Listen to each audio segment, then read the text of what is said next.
tawagin natin si Sir Marcelo Raro ng Radio Mindanao News Network. Sir Marcelo? Kung lumalabas na ito pala mga school textbook na ginagamit ngayon sa pagtuturo ay outdated na. Ito na rin po ba ang gagamitin ngayon sa pagsisimula ng klase? Sir FR? Yan po.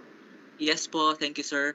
Ang ating pong kagawaran ay nag-procure po ng mga libro o textbooks. Ano po, specifically po for grades 1, 4, and 7 based on the new curriculum guides.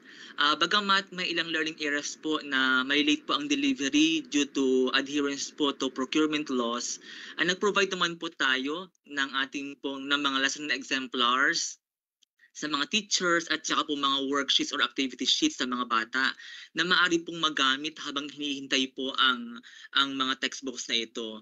Sa katunayan po, nagbaba po ang regional office ng funds sa division offices amounting to 61 million for the procurement or for the printing and reproduction po of these worksheets po at saka lesson exemplars.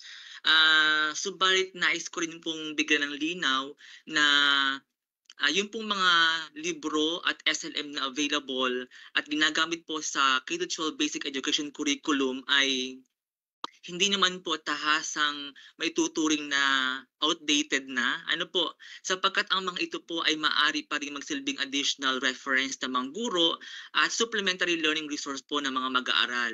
Lalo't higit po kung mayroong mga competencies na kamukha o katulad o kaparehas po sa manatag curriculum. Nais ko rin pong idagdag sir na bukod po sa mga textbooks na ito, mga worksheets at saka lesson exemplars, meron din po tayong ongoing procurement and procurement before sa regional office. For example, yun pong procurement po ng mga supplementary learning resources kung saan nag-deliver po tayo ng mga SLR sa ating pong mga division library hubs amounting to 32.5 million. Ano po, sa kasalukuyan po, ang ating pong regional office ay nagkakandak po ng evaluation and finalization of list for the second batch po of procurement of supplementary learning resources amounting to 102 million. At the same time, we also have 24 million worth of fund for the procurement po of reading resource packages.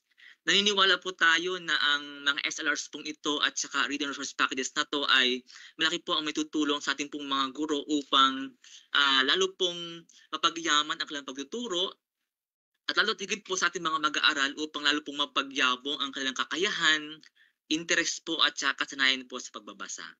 So thank you so much po.